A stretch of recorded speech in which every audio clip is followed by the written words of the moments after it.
नमस्कार, मी कृष्णा वस्के तुमच्या पुन्हा एकदा स्वागत करतो। सगळ्यात महत्त्वाचा विषय राजकारणातला आणि महाराष्ट्राचा ज्वलंत विषय आहे की चंद्रशेखर बावनकुळे यांचा मुलगा संकेत बावनकुळे आणि त्यांचे मित्र साथीदार जे होते त्यांनी खरंच अनेक लोकांना ठोकर मारली का?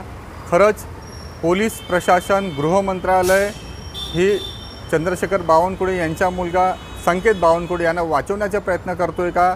आणि खरंच या सगळ्या अपघातामध्ये संकेत बावनकुळे यांचा डायरेक्ट हात आहे का?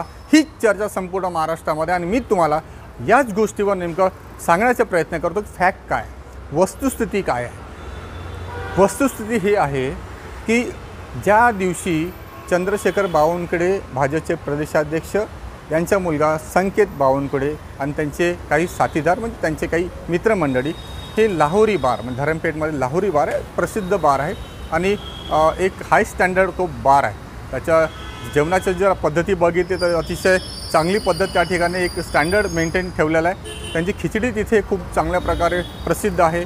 तिथे दाल तडका प्रसिद्ध आणि खूप मोठे लोक IAS अधिकारी, IPS अधिकारीसह अनेक नेते मंडळी आणि सामाजिक कार्यकर्त्यांमध्ये वावरणारे जे मोठे नेते आहेत, मोठे मंडळी आहेत, जे प्रतिष्ठित लोक आहेत ते त्या ठिकाणी आवर्जून जातात। म्हणून की काय, संकेत बावनकुळे आणि त्यांचे जे मित्र आहेत 2 कारमध्ये ते तिथे गेलेत। त्यांनी जे काही वाईन घ्यायचं असेल, बिअर घ्यायचं नाही ते घेतलं। साहजिक आहे, बारमध्ये गेल्यानंतर कोणी कोल्ड्रिंक पिणार नाही, त्यांनी घेतलं आणि तिथे खिचडी आणि दाल तडका वगैरे जेवण केलं। आता ह्या सगळ्या पार्सल घेतलं त्या ठिकाणी, काही मित्रमंडळींनी जेवण केलं, काही लोकांनी पार्सल घेतलं। पण हे सगळं घेत असताना जेव्हा ते निघाले तर धरमपेठवरून ते रामदास पेठला आलेत आणि त्या ठिकाणी जेव्हा ते रामदास पेठला येत होते तर त्यांचा जो संकेत बावनकुळे यांचा मुलगा संकेत बावनकुळे त्याला त्यांच्या मित्रांनी ऑफर दिले, अरे तुझी गाडी संकेत यार खूप छान आहे, तुझी गाडी नवीन आहे, इलेक्ट्रिकवर आहे ना, ऑडी आहे, तर त्याची चांगली गाडी आहे, ते एकदम मला ट्राय करू दे, मी सुद्धा चालवेल। तर साहजिकच आहे, एखाद्या मित्रांनी ऑफर केली असेल तर त्याला आपण सुद्धा त्याला ठीक आहे एक बार तू भी ट्राय करले, देखले गाडी। जेव्हा लाहोरीला गेले त्यांनी वाईन शाईन घेतलं आणि सगळ्या गोष्टी जेव्हा त्यांचं सगळं पार्सल घेतल्यानंतर जेव्हा ते बाहेर निघाले तर संकेत बावनकुळे यांची जी गाडी होती आणि त्यांच्या गाडीवर त्यांच्यासुद्धा ड्रायव्हर चालवत होता, त्या ड्रायव्हरला सांगितलं आणि संकेतला पण त्या मित्रांनी सांगितलं की मी तुझी गाडी चालवेल। त्यामुळे संकेत बावनकुळेंनी आपली गाडी त्या मित्राला चालवायला दिली आणि त्यांचा जो ड्रायव्हर होता संकेत बावनकुळेचा त्याला सांगितलं की ते दुसरी गाडी तू मित्राच्या गाडीमध्ये जा, ती गाडी तू घेऊन दुसरी गाडी म्हणजे आपल्या घरी चालला जा। आता हे 3 मित्र राहिलेत, त्या 3 मित्र ही रामदास पेठला आलेत। तिन्ही मित्र गाडीच्या बाजूला ड्रायव्हर सीटवर त्याचे मित्र होता, संकेत बावनकुळे बाजूला बसले होते, सोबत त्याचे एक मित्रसुद्धा होते। हे तिघी लोक फेरफटका 12:30ला मारता पान वगैरे खर्रा खाण्यासाठी म्हणा, पान खाण्यासाठी हे मानकापूरला त्या दिशेने निघाले। तेव्हा पुन्हा एकदा तिथे ॲक्सिडेंट झालं। असे 5-6 गाड्यांना त्यांनी ठोस मारली आणि ते पडून जाण्याचा प्रयत्न झाला त्या ठिकाणी। आता त्यानंतर जेव्हा घटना झाली, अपघात झाला, तात्काळ पोलीस आले, त्यांना घेऊन गेलेत आणि तेव्हा संकेत बावनकुळे हे तिथून निघून गेले होते। आता पोलीस स्टेशनमध्ये फक्त 2 लोक राहिले म्हणजे संकेत बावनकुळेचे मित्र। आता संकेत बावनकुळेचे मित्र असल्यामुळे जे भेटले त्यांची चौकशी केली, बयान झालं, त्यांच्या त्या मेडिकल तात्काळ झाला आणि मेडिकल झाल्यानंतर जेव्हा हे 12:30 वाजताची घटना होती पोलीस स्टेशनची, म्हणजे पोलीस अपघात 12:30 आणि साधारणतः 1-1.5 तासानंतर पोलीस स्टेशनला आले, म्हणजे 1-1.5 तासाचा हा सगळा हे टायमिंग होतं। मेडिकल झालं आणि त्याच्यामध्ये कंप्लेनर एक तक्रार दाखल करण्यात आली। एक जितेंद्र म्हणून एक व्यक्ती आहेत, त्यांनी इथे तक्रार दाखल केली की माझी गाडी यांनी अपघात झाला, ठोकली आणि नुकसान झालं। या कंप्लेंटच्या आधारावर जेव्हा त्याने मेडिकल झालं, सगळं झालं आणि हे सगळं, परंतु त्या वेळेमध्ये जेव्हा मेडिकलवरून पोलीस स्टेशनला जेव्हा आलेत तेव्हा त्या तक्रारकर्त्याने जे जितेंद्र म्हणून जे व्यक्ती आहेत त्या तक्रारकर्त्याने ही तक्रार मागे घेतली। ती या कंडिशन मागे घेतली की हे जे मित्र होते संकेत बावनकुळेचे, जे गाडी चालवणारे होते, यांच्या आईवडिलांनी त्याला सांगितलं तक्रारकर्त्याला की तुझी गाडी जर तुटली असेल, फुटली असेल, जे काय असेल तर आम्ही सुधारून देऊ, शक्य होत असेल तर आपण त्याला बदलून देऊ, नवीन देऊ।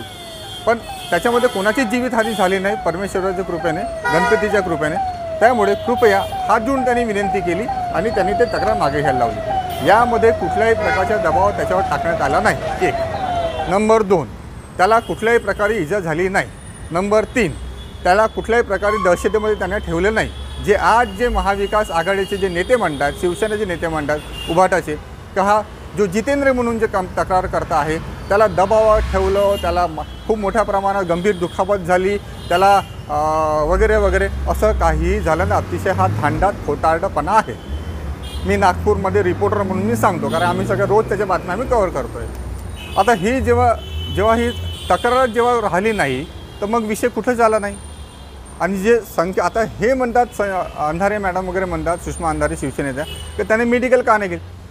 बरोबर आहे, मेडिकल जेव्हा ज्या स्पॉटवर असते, ज्या दिवशी घटना झाली तेव्हा मेडिकल निश्चित झाला असता, परंतु तो चालला गेला, संकेत बावनकुळे चालले गेले, दुसऱ्या दिवशी 12 वाजता आले, त्याच्यामुळे त्यांचे मेडिकल होऊ शकला नाही नियमाप्रमाणे, का त्यांच्या ह्याच्यामध्ये अल्कोहोल काही दिसणार नाही आणि त्याच्यामध्ये काहीच प्रकारे होणार नाही तो.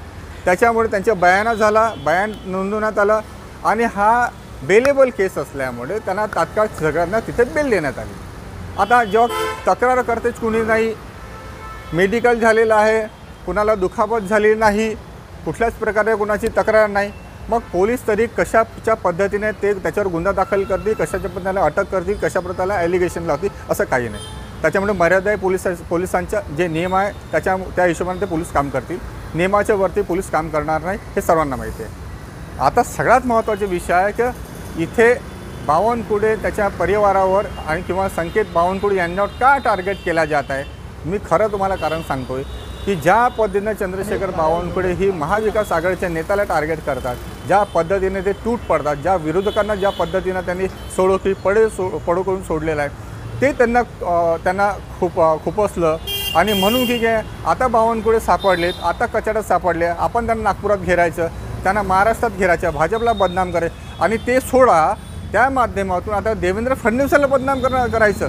आता घटना बावनकुळे साहेबांच्या संबंधातली, त्यांच्या मुलगा कारमध्ये बसला होता, ठीक आहे, त्यांच्या मित्रमंडळीने केलं, तक्रार करते कोणी नाही, सगळ्या गोष्टी जे संपलेल्या आहे, तर मग यांच्या जे महाविकास आघाडीचे नेते आहेत, सुषमा अंधारे म्हणा किंवा आदित्य ठाकरे म्हणा किंवा संजय राऊत म्हणा, यांनी देवेंद्र फडणवीसावर का आक्षेप उचलावं. म्हणजे पुन्हा एकदा देवेंद्र फडणवीस हे टार्गेटवर आहेत. म्हणजे सूट देवेंद्र फडणवीसांना टार्गेट करायचं, देवेंद्र फडणवीसांना बदनाम करायचं, हा संपूर्ण प्रोग्राम या माध्यमातून संपूर्ण महाराष्ट्रामध्ये दाखवण्याचा आहे. केविलवाणी प्रयत्न सध्या सुरू आहे. म्हणून हा व्हिडिओ तुम्हाला आणि मी ही सगळी वस्तुस्थिती तुम्हाला महाराष्ट्र जनतेला सांगण्याचा हाच प्रयत्न आहे की ही खरी वस्तुस्थिती आहे, ही खरी परिस्थिती आहे. ज्यांचा एक आरोप होता महाविकास आघाडीचा, म्हणजे स्पेशली सुषमा अंधारे जे आता आले, बॅग वगैरे घेऊन आलेत आणि 2-3 दिवसांचे मुक्काम करून आले, का आता बावनकुळे आणि फडणवीसांना भाजप नेते सळो की पडो करणार. त्यांनी आक्षेप घेतला की म्हणे ते बीफ खाल्ले होते त्या हॉटेलमध्ये. आम्ही जेव्हा त्या हॉटेलला गेलो त्यांना बोललो तुमच्याकडे बीफ मिळते का. ते त्यांनी सरळ सांगितलं मी ब्राह्मण माणूस आहे, हमारे पास मेनू है, हम ऐसा कुछ नहीं बेचते. हमारे पास में जो हम बिल दिए आप देख लो, हमारे पास CCTV कैमरे है, सब पुलिसों ने लेके, अगर मैं झूठा हूँ तो मेरे ऊपर गुन्हा दाखल होना चाहिए, मैं भी उसका आरोपी रहूँगा. आता एवढं स्पष्ट शब्दात जर एखादी व्यापारी जर येत असेल त्या ठिकाणी तर मला असं त्याचा विश्वास ठेवायला हवा. कारण कोणीही व्यापारी हा काही स्वतःवर गुन्हा दाखल घेणार नाही आणि आपला काय बिझनेस, आपला एवढा मोठा जो आहे हॉटेल आहे तो आपला मातीमोल करणार नाही. आणि ज्या पद्धतीने तिथे लोक येतात, ज्या हाय स्टँडर्डचे लोक येतात, जो क्लास त्या ठिकाणी, तो आपला कुठेही बिझनेस आपला तो मातीमोल करणार नाही. त्यामुळे हा जो आरोप आहे बीफ खाल्लं, हे खाल्ले, ते खाल्लं, हा सगळा धांदा खोटा आहे आणि खोटा प्रचार आहे सुषमा अंधारेंचा.